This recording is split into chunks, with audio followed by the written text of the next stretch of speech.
4 സംസ്ഥാനങ്ങളിൽ അതിതീവ്ര മഴയ്ക്ക് സാധ്യതയെന്ന് കേന്ദ്ര കാലാവസ്ഥാ വകുപ്പ്. ഹിമാചൽ പ്രദേശ്, ഉത്തരാഖണ്ഡ്, ഒഡീഷ, ജാർഖണ്ഡ് എന്നീ സംസ്ഥാനങ്ങളിലാണ് ഇപ്പോൾ മുന്നറിയിപ്പ് നൽകിയിരിക്കുന്നത്. അജീഷ് ജയകുമാർ ഡൽഹിയിൽ നിന്ന് വിവരങ്ങളുമായി ചേരുന്നുണ്ട്. അജീഷ്, ഈ ഉത്തരേന്ത്യൻ സംസ്ഥാനങ്ങളിൽ നിലവിൽ പലയിടത്തും ശക്തമായ മഴയുണ്ടല്ലോ. ഇപ്പോൾ എന്താണ് ഈ പുതിയ മുന്നറിയിപ്പിൽ വ്യക്തമാക്കുന്നത്?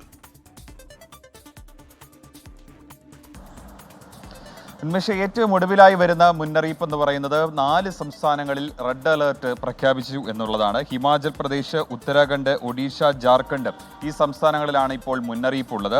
കൂടാതെ മഹാരാഷ്ട്ര, ഡൽഹി, പഞ്ചാബ്, പശ്ചിമ ബംഗാൾ ഈ സംസ്ഥാനങ്ങളിലും അതിതീവ്ര മഴയ്ക്ക് സാധ്യതയെന്നും മുന്നറിയിപ്പുണ്ട്. ഈ സംസ്ഥാനങ്ങളിലൊക്കെ ഓറഞ്ച് അലർട്ടാണ് പ്രഖ്യാപിച്ചിട്ടുള്ളത്. കഴിഞ്ഞ കുറച്ച് ദിവസങ്ങളായി തന്നെ ഉത്തരേന്ത്യൻ സംസ്ഥാനങ്ങളിൽ അതിതീവ്ര മഴ തുടരുകയാണ്. ഏറ്റവും പ്രധാനമായും ഹിമാചൽ, ഉത്തരാഖണ്ഡ് സംസ്ഥാനങ്ങളിലാണ് കനത്ത മഴ തുടരുന്നത്.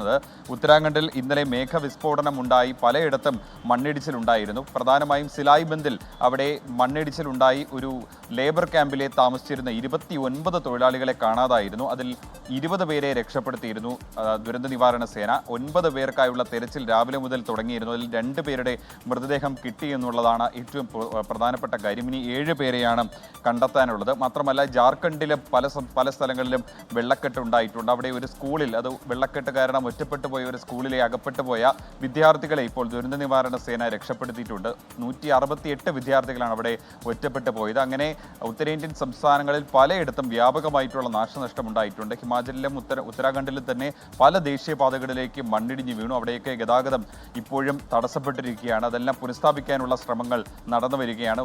ഉത്തരാഖണ്ഡിൽ മാത്രം 300 കോടി രൂപയുടെ നഷ്ടമുണ്ടായതായിട്ടാണ് ഒരു പ്രാഥമിക വിലയിരുത്തൽ. ഹിമാചലിലും കഴിഞ്ഞ ദിവസങ്ങളിൽ ഉണ്ടായ കനത്ത മഴയിലും വെള്ളപ്പൊക്കത്തിലും ഉരുൾപൊട്ടലിലുമൊക്കെ ഒരുപാട് പേർ, 17 പേർക്ക് ജീവൻ നഷ്ടമായിരുന്നു. എന്തായാലും ഈ മഴ വരും ദിവസങ്ങളിലും തുടരുമെന്ന് തന്നെയാണ് കാലാവസ്ഥാ നിരീക്ഷണ കേന്ദ്രം അറിയിക്കുന്നത്.